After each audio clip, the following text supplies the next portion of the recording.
First of all మా చిన్నప్పటి నుంచి మేము తెలుసుకుంది విద్య దదాతి వినయం అంటే విద్య అనేది వినయాన్ని తెచ్చిపెడుతుంది. విద్య అనేది మనుషుల్లో ఉన్నటువంటి అహంకారాన్ని చీకటిని దూరం చేస్తుంది. ఎదిగే కొద్దీ ఒదిగే లక్షణాన్ని నేర్పిస్తుంది విద్య. విద్య అంటే we think it's only education or only literacy. Now we have to understand what is the difference between education and what is the difference between literacy. Before going into this, I just wanted to ask all the parents here, being a mother of 2 kids, I myself am a parent of 2 students. Na pedda babu 6th standard and chinna babu 4th standard chavutunnadu.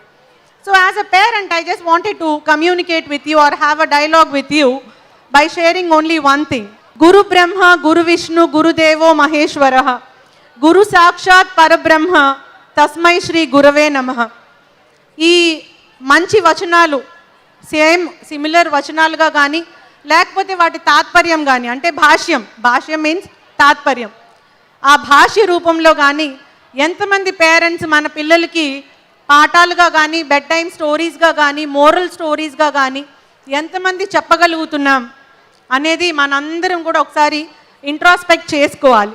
I will be very happy if any one of you raise hands and tell ma'am we have told this to all my children, we have been telling it.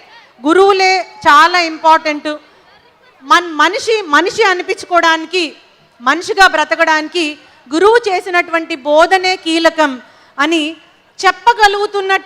చెప్పేటటువంటి parents ఒక్కసారి చేతులు ఎత్తితే మీతో పాటు నేను కూడా గర్విస్తాను as a mother. Thanks a lot. Thank you so much. Don't think otherwise. There is a meaning why I am asking it. I will definitely tell what is the meaning which is hidden in that. Now I wanted to ask a small question to all the young students here. All students who are very, very fortunate in coming to such great institution of Bhashyam. Matrudevo Bhava, Pitrudevo Bhava, Acharya Devo Bhava. ఇవి నేను ఇది ఎందుకు చెప్తున్నాను అంటే again I'm telling I'm not sharing with you as a police officer but I'm sharing with you as a mother. నేను మా పిల్లలు చదువుతున్నటువంటి స్కూల్కి వెళ్ళినప్పుడు జస్ట్ పేరెంట్ టీచర్ మీట్కి డెఫినెట్గా నేను అటెండ్ అవుతాను. I will usually go in civil dress. But మాకంత ఫార్చ్యూన్ ఉండదు. వర్క్లో మధ్యలో వెసులుబాటు కల్పించుకొని వెళ్ళాల్సి వస్తుంది. పేరెంట్స్ ఎవరు అడిగినా సరే వాళ్ళు టీచర్స్తో మాట్లాడేటప్పుడు లాస్ట్ టైం ఇన్ని మార్క్స్ వచ్చినాయి, ఇప్పుడు ఇన్ని మార్క్స్ వచ్చినాయి, ఎందుకు వచ్చినాయి, మా పక్కింటి కుర్రోడికి ఇన్ని వచ్చినాయి, మా వాడికి ఎందుకు వచ్చినాయి, మ్యాథ్స్లో 98 మాత్రమే ఎందుకు వచ్చినాయి, ఆ 2 మార్కులు ఎక్కడ తగ్గినాయి, సైన్స్లో 97 మాత్రమే వచ్చినాయి, ఆ 3 మార్క్స్ ఎక్కడ తగ్గినాయి. So all whatever we are asking as a parent to the teacher is only related about marks. Are marks the only criteria for the purpose of getting education? I feel it is not so because ఈ degrees ఇచ్చేవన్నీ అంటే నేను సరితని I have completed my master of psychology as well as master of law. Do you think I'm educated? No, I don't think so. It means I'm only literate or qualified. So మనము లిటరసీకి ఎడ్యుకేషన్కి తారతమ్యం చూపించట్లేదు as a parent. This is what I really feel bad. ఎందుకంటే దీని reflection రేపొద్దున సమాజం మీద పడుతుంది. ఏ చిన్న నేరం జరిగినా నేరం ఫస్ట్ తెలిసేది మాకే. To a police officer like me who respond to a case not just as a case but go back to the socio economic reasons why that crime has been committed. నాకు అనిపిస్తుంది వీళ్ళ education సరిగ్గా లేదు అనిపిస్తుంది. They are only literate but not educated. అక్షరాస్యత మాత్రమే. Sarita is LLM and MSc psychology. తనకు అక్షరాస్యత మాత్రమే బాగుంది, ఎడ్యుకేషన్ కాకపోవచ్చు. వెన్ ఐఎమ్ ఎడ్యుకేటెడ్, నాకు ఎప్పుడైతే విలువలతో కూడినటువంటి విద్య ఉంది అని నా ప్రవర్తన ద్వారా కానీ నా మాట తీరు ద్వారా కానీ నేను వేరే వాళ్ళతోటి ప్రవర్తించే విధంలో కానీ నేను చూపించుకున్నప్పుడు విలువలతో కూడినటువంటి విద్య, only that literacy which is coupled with values, value based education and knowledge based education, that itself is education. And all other degrees, whether I am MBBS or MBA or LLB or whatever, it only shows that I am literate or qualified with more degrees. That's it. నేను ఈ మాట చెప్పడానికి అర్థం ఉంది. చాలామంది ladies మా దగ్గరికి వస్తారు, ఎంబీఏలు చేసిన వాళ్ళు ఉంటారు, ఎంబీబీఎస్ చేసిన వాళ్ళు ఉంటారు. చిన్న చిన్న తప్పులు వాళ్ళు తెలిసి చేస్తారో తెలియక చేస్తారో లైఫ్లో ఒక స్టిగ్మా తోటి బయటికి వెళ్ళాల్సి వస్తుంది. వాళ్ళని చూస్తే చాలా బాధ అనిపిస్తుంది. Not just as a police officer, I'm again telling you, as a lady officer I have so much responsibility towards my society because it has given me so many opportunities and I have to repay back to the society.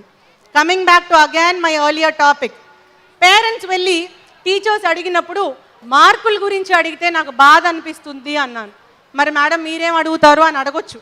I only ask them how disciplined my child is at school.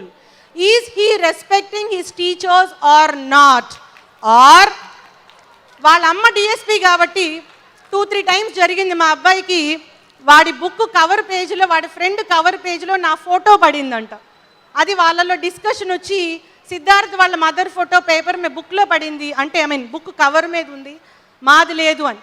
ఇట్లాంటి ఇష్యూస్లో ఎక్కడన్నా నాకేంటి మా అమ్మ DSP కదా అనేటటువంటి గర్వం వాడిలో ఒక ఇంత వస్తే నేను మదర్గా ఒక స్టెప్ డౌన్ ఫెయిల్ అయినట్లే. So always what I take care is to see that వాడి విద్య వాడికి వినయాన్ని ఇస్తుందా లేదా, వాడికి కావాల్సినటువంటి డిసిప్లిన్ ఇస్తుందా లేదా. ఎక్కడైనా సరే మా ఇంట్లో మా పేరెంట్స్ ఈ పొజిషన్లో ఉన్నారు కదా అని ఒక ఇంత గర్వం ఎక్కడన్నా ఉందా. టీచర్స్లో వారి మీద రెస్పెక్ట్ చూపించే విధానంలో కానీ వారు చెప్పిన మాట పాటించి వినే విధానంలో కానీ ఎక్కడన్నా తప్పు చేస్తున్నాడా అనే నాకు భయం. అది కాకుండా పిల్లలకి మధ్య ఏమన్నా class based or status based issues ఏమన్నా వస్తున్నాయా. బికాస్ అవి లేనప్పుడు వాడి విద్యని పొందడంలో మొదటి స్టెప్ కరెక్ట్గా వేసిన వాడు అవుతాడనేది నా personal feeling again as a mother. And I'm also telling, నేను ఇంత స్ట్రెస్ ఎందుకు చేస్తున్నానంటే నేను చూసేటటువంటి lot of crime against ladies by ladies, against students by students, against youngsters by youngsters is because they are not properly educated. They may be literate, not properly educated. So I request all the wonderful proud parents here, మీరు కాదు మనము teachers దగ్గరికి parent teacher మీట్కి వెళ్ళినప్పుడు first మనం అడగాల్సింది ఏంటి అంటే మన పిల్లవాడు అంటే మన గర్ల్ కానీ బాయ్ కానీ how his or her conduct is with the teachers, with the peer group and with all the workers who are there, who are assisting them in the school. Ayas ఉంటారు, మన parents రాగానే దానికి ఏం చేసింది అది అట్లానే అంటది అది. What are we teaching them? What are we teaching? We ourselves are showing that sort of differentiation. ఆ డిఫరెన్సియేషనే రేపొద్దున వాడి కెరియర్లో రిఫ్లెక్ట్ అవుతుంది, వాడి క్యారెక్టర్లో కాండక్ట్లో రిఫ్లెక్ట్ అవుతుంది. రేపొద్దున్న డాక్టర్ ఐపీఎస్ ఐఏఎస్ ఆఫీసర్ అవ్వచ్చు, but he will lose his value or identity in the society. There may be hundreds of DSPs here. ఆ డిఎస్పీస్ అందరిలో కూడా సరితకున్న స్థానం డెఫినెట్గా డిఫరెంట్గా ఉండాల్సిందే. That's it. నీకంటూ ఒక స్థానం స్పెషల్గా లేకపోతే నా తల్లిదండ్రులు నన్ను చదివించిన చదువుకి చిన్నప్పుడు నా గురువులు నేర్పించినటువంటి పాఠాలకి అర్థం లేదు అని నేను బిలీవ్ చేస్తాను. బికాస్ కుండ అందాన్ని చూసి చేసిన వాడిని గుర్తించాల, చెప్పును చూసి కుట్టిన వాడి ప్రతిభని వాడి పేరుని గుర్తించాల, పాట విని పాడిన వారిని రెస్పెక్ట్ చేసుకోవాలి, హ్యాట్స్ ఆఫ్ చెప్పాలి. పనితనాన్ని చూసి పనిని చేసిన వాడిని గుర్తించాలి. ఆ విధంగా మన పిల్లలు ఎదగాలి అంటే వాళ్ళకు కావాల్సింది డిగ్రీస్ మాత్రమే కాదు. They have to have that discipline, that conduct, that character. అది కావాలి అంటే ఏ రోజైతే తల్లిదండ్రులుగా మనం గురు బ్రహ్మ గురు విష్ణు గురుదేవో మహేశ్వర గురు సాక్షాత్ పరబ్రహ్మ తస్మై శ్రీ గురవే నమః దీని భాష్యం వాళ్ళకి నేర్పించిన రోజే ఇది మాట నిజమవుతుంది. వాళ్ళు మంచి ఉన్నత శిఖరాలకి మనిషిగా అధిరోహిస్తారు. లేదంటే they may be IAS officers, they may be sports persons or they may be lot of like ఏ ఫీల్డ్లో అన్న ఉన్నత స్థానంలో ఉండొచ్చు, కానీ మనిషిగా వాళ్ళకి కావాల్సినటువంటి విలువలు కోల్పోతే తల్లిదండ్రులుగా మనం ఫెయిల్ అవుతాం. అది కాకుండా ఉండాలనే తపనతోటే ఇంత కఠినంగా నేను మాట్లాడాను. దయచేసి if at all I hurt anyone's feelings, kindly don't misunderstand me. Another thing which I wanted to share is చిన్న story I just wanted to tell. లేట్గా వచ్చాను కదా, ఒక మినిట్ ఎక్కువ మాట్లాడతాను. ఆ స్టోరీ ఏంటంటే, థ్యాంక్ యూ సార్. ఆ స్టోరీ ఏంటంటే, మాస్టర్ గారు నలుగురు పిల్లలకి, ఆయన పాఠశాలలో ఉన్నటువంటి పిల్లలకి, అందరికీ తెలిసి ఉండొచ్చు, నాకు తెలియదు, but I like it, I just wanted to repeat it. వాళ్ళకి దోసిట్లో ఇసుకిచ్చారంట. Sand, he has given a handful of sand in the hands of 4 students and he told that ఇక్కడి నుంచి ఏదో సమ్ 10 కిలోమీటర్స్ డిస్టెన్స్ ఇచ్చారు, అక్కడి వరకు కూడా ఆ శాండ్ని కింద వేసుకోకుండా అక్కడికి వెళ్ళాలి, ఎవరు వెళ్తారో చూస్తానని ఒక ఛాలెంజింగ్ టాస్క్ గురువు గారు ఇచ్చారు to all the 4 students they. అందులో మొదటి వాడు జాగ్రత్తగా పట్టుకున్నాడు. టీచర్ గారు చెప్పారు కదా, ఏదో అర్థం ఉంటుంది, చెప్పారు కాబట్టి నేను పాటించాలని చెప్పి చాలా జాగ్రత్తగా దోసిట్లో ఆ శాండ్ని తీసుకొని వెళ్ళాడు. వెనక వాడు, మాస్టర్ గారు ముందున్నారు కదా, నన్ను ఎక్కడ చూస్తారులే, అక్కడికి వెళ్ళేటప్పుడు ఇది ఉంటుందా లేదా అని కొంచెం ఆ హ్యాండ్కి చిన్న హోల్ ఉంది, అది కింద శాండ్ పడుతూనే ఉంది. థర్డ్ పర్సన్ అనుకున్నాడు, అసలు నేను కనిపించడం ఇంపాసిబుల్ మాస్టర్ గారికి అని. వాడేం చేశాడు, 2 చేతులు పట్టుకోవడానికి చేయి నొప్పిగా ఉండి ఒక చేతిలో శాండ్ తీసుకొని మిగతాది కింద పోసి ఒక చేయి చక్కగా జేబులో పెట్టుకొని హ్యాపీగా వెళ్తున్నాడు. 4వ వాడు, 3వ వాడు ఒక చేతితో పట్టుకున్నాడు, నేను ఇంకా కనపడటానికి అసలు అవకాశమే లేదని మొత్తం వదిలేసి జేబులో చేతులు పెట్టుకొని హ్యాపీగా పాటలు పాడుకుంటూ వెళ్ళాడు. They have crossed all the 10 kilometers which there master has taken. అక్కడికి వెళ్ళిన తర్వాత చూస్తే మొదటి వాడి చేతుల్లో ఉన్న మట్టి మొత్తం బంగారు నాణాలుగా అయిపోయినాయి అంట, గురువు మాట విన్నాడు కాబట్టి. 2వ వాడి చేతిలో ఒక్క చేతిలోనే శాండ్ ఉంది కాబట్టి ఒక్క చేతిలో మాత్రమే బంగారు నాణాలు ఉన్నాయి. 3వ వాడి చేతిలో ఏమీ లేవు, 4 అంటే మీకు కొంచెము, 4వ వాడి చేతిలో ఏమీ లేవు. అప్పుడు అనుకున్నాడంట, అరే నేను గురువు గారి మాట వినుంటే నాకు కూడా బంగారు నాణాలు వచ్చేవి కదా అని. I just wanted to tell this is because మన పిల్లలకి గురువు వాక్యము మన రేపు జీవితానికి బంగారు బాట అవ్వడానికి ప్రధానము, అది చాలా ఇంపార్టెంట్ అని మనం ఈరోజు నేర్పిస్తే డెఫినెట్గా మన పిల్లలు 2 చేతుల్లో దోసిట్లో మొత్తం బంగారు నాణాలు తీసుకుంటారు. ఆ బంగారు నాణాలు అంటే డబ్బులు మాత్రమే కాదు, వినయం, విధేయత, conduct, character, everything which makes him to stand as a human being in the society, which makes him to be a responsible citizen of the future nation.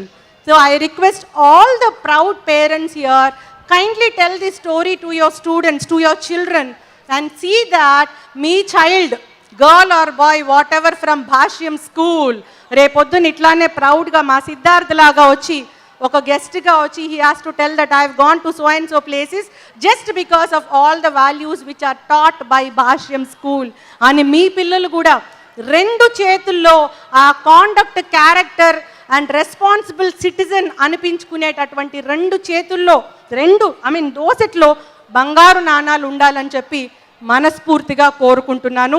I wish all your children a very very bright future. భగవంతుడు ఆయురారోగ్య ఐశ్వర్యాలను పిల్లలందరికీ ప్రసాదించాలని, వారికి ఫ్యూచర్లో goal clarity, role clarity. Goal clarity అంటే అసలు నా గోల్ ఏంటి, ఫ్యూచర్లో నేను ఏం అవ్వాలనుకున్నాను అని ఎవరినన్నా పిల్లల్ని అడిగితే ఐఏఎస్ అవ్వాలి, ఐపీఎస్ అవ్వాలి, డాక్టర్ అవ్వాలి, ఇంజనీర్ అవ్వాలి, టీచర్ అవ్వాలి, లాయర్ అవ్వాలి. This is not the goal. I feel I'm not imposing my ideas on you, but I have seen sufficient life in the police department. నేను ఈ పోలీస్ డిపార్ట్మెంట్లో 8 సంవత్సరాలు లేడీ ఆఫీసర్గా నేర్చుకున్న పాఠాలు, తల్లిగా నేర్చుకున్న పాఠాలు, డిపార్ట్మెంట్కి వచ్చేటప్పటికే నేను 2 పిల్లల తల్లిగా నేను నేర్చుకున్న పాఠాలు, ఆ సారాంశం మీకు చెప్తున్నాను. రోల్ క్లారిటీ అంటే ఏంటి, గోల్ క్లారిటీ అంటే ఏంటి, 2 minutesలో షేర్ చేసుకొని I will close it. I told you about goal clarity. When we ask children, they tell about all those goals. I feel those are not the goals. Those are the routes to achieve your goal. And what should be your goal? Mana goal entante, the society has given us wonderful opportunities. Parents, family has given us wonderful opportunity. Nenu ఆడపిల్లని మా parents మంచి చదువు చదివించారు, మంచి స్కూల్లో చదివించారు, అద్భుతమైన అవకాశం. భగవంతుడు అటువంటి మంచి తల్లిదండ్రులకి కూతురుగా పుట్టించేటటువంటి అవకాశాన్ని నాకు ఇచ్చాడు, అదృష్టవంతురాల్ని. సమాజం లేడీకి అవకాశం ఇవ్వాలి అని చెప్పి నాకు ఇంత స్థానానికి రీచ్ అయ్యేటటువంటి అవకాశాన్ని ప్రభుత్వం కానీ సమాజం కానీ ఇచ్చింది అవకాశం. ఈ అవకాశాలన్నీ సద్వినియోగపరుచుకొని నేను ఆ సొసైటీకి ఏ విధంగా రీపే బ్యాక్ చేయగలను, ఏ విధంగా I can repay back to the society అని తెలుసుకోవడమే goal.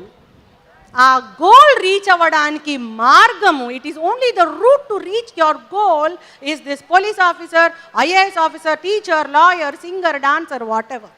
Those are only routes to reach your goal, but that is not the ultimate goal. This is what we have to see, that our child is having that sort of goal clarity. Then what is meant by role clarity? Police ఆఫీసర్గా morning నుంచి night వరకు, ఒక్కొక్కసారి 1 గంట వరకు, 2 గంటల వరకు, round the clock we keep doing our job.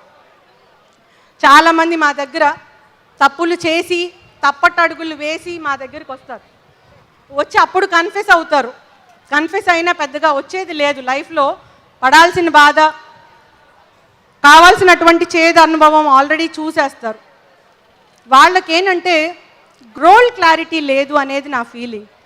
What is mean by role? I told you about the goal, repaying back to the society. What is mean by role then? ఆ role ఏంటి అంటే, ఒక కూతురుగా కానీ కొడుకుగా కానీ నా తల్లిదండ్రుల పట్ల నేను ఉండాల్సినటువంటి రోల్ ఏంటి? వారికి తెలియకుండా నేను చేసేటటువంటి సీక్రెట్ పనులు నా పతనానికి మొదటి మెట్టు. I have to behave in so and so manner towards my parents or this is my role in my family. As a sister or as a brother, this is my role in my family. This is my responsibility. As a student, this is my role towards my teacher or principal or educational institution. As a citizen of India or a citizen of your state, this is my role towards my state or towards my society. ఈ clarity కనుక మనకు ఉంటే ఎక్కడ తప్పటడుగు వెయ్యము, తప్పుని ఆహ్వానించము. Many of the girls are inviting crime. సాంకేతిక పరిజ్ఞానం మనకిచ్చినటువంటి అవకాశాలని సద్వినియోగపరుచుకోకుండా దుర్వినియోగపరుచుకొని క్రైమ్ని ఇన్వైట్ చేస్తున్నాం. ఇందులో చాలా కఠినమైన వాస్తవం ఉంది. పెద్దలు ఇంటికి వెళ్ళి ఎందుకు చెప్పింది ఆవిడ అని ఒక్కసారి అనుకుంటే అర్థమవుతుంది. We are inviting crime 70%. ఇదంతా ఎందుకు చేస్తున్నామంటే, కూతురుగా ఆ కుటుంబంలో నా రోల్ ఏంటి అని నాకు క్లారిటీ లేదు. చీకటి రిలేషన్స్కి అలవాటు పడుతున్నాను. తల్లిగా నా రోల్ ఏంటో నాకు తెలియదు. ఇల్లీగల్ ఇష్యూస్కి అలవాటు పడుతున్నాను. అక్కగా చెల్లిగా నా రోల్ ఏంటి, నా కుటుంబం పట్ల నా బాధ్యత ఏంటి నాకు క్లారిటీ లేదు. సిబ్లింగ్ రిలేషన్స్కి దూరం అవుతున్నాను. ఫ్రెండ్గా నా రోల్ ఏంటి అనేది క్లారిటీ లేదు. We are losing all human relations. This role clarity and goal clarity we have to teach to our children. అది మనం మర్చిపోతున్నాం. ఎందుకంటే అందరం చదువుకున్నాం కదా. స్కూల్ నుంచి పెద్ద మంచి స్కూల్లో నేను జాయిన్ చేస్తున్నాను, భాష్యం బ్లూమ్స్. చాలా డబ్బులు పే చేస్తున్నాను, చాలా మంచి స్కూల్ అది. అయిపోయింది, నా బాధ్యత అయిపోయింది. ఇంటికి వచ్చినాక వాడికి ఏమన్నా ఉంటే ఐప్యాడ్ ఇస్తాను, నా దగ్గర డబ్బులు ఉన్నాయి. లేదంటే టీవీ చూపిస్తాను, నా దగ్గర చాలా డబ్బులు ఉన్నాయి. అది కాకపోతే నా దగ్గర వర్కర్ తోటి ఏదో ప్లే ఫన్ జోన్ అవేవో ఉంటాయి కదా, కార్ డ్రైవింగ్ అవి ఇవి, వాటికి పంపిస్తాను. అక్కడికి వెళ్ళి KFC తింటాడు, ఇంకేమన్నా తింటాడు, ఇంటికి వచ్చి పడుకుంటాడు, అయిపోయింది. So we ourselves don't have clarity about our role as parents. What clarity can we give about the students or the child's role towards his family, educational institutions and society? I just want all the proud parents here to ponder about these issues. నేను 4-5 విషయాలు చెప్పాను. అందులో కఠినమైన వాస్తవం ఉంది, కానీ తల్లిగా ఒక ఆవేదన ఉంది, ఒక లేడీ పోలీస్ ఆఫీసర్గా ఒక బాధ్యత ఉంది, a social responsibility. With that, I have taken the liberty of exceeding my time limit. I again apologize for being late here and also taking more time. Once again, I wish all the proud students of Bhashyam Blooms a very, very wonderful and colorful life. Happy Holi to all of you. God bless you all. Thanks to Bhashyam institutions, teachers ki, management ki, teaching, non-teaching staff, andarki kuda, for making me part of your grand 14th annual day festival. Once again, hearty congratulations to Bhashyam group of educational institutions. Meeru Vidya Dadati Vinayam anedi nerpistaru, నేర్పించాలి అని మరొక్కసారి కోరుకుంటూ వారికి congratulations తెలియజేసుకుంటూ సెలవు తీసుకుంటున్నాను. Thank you so much.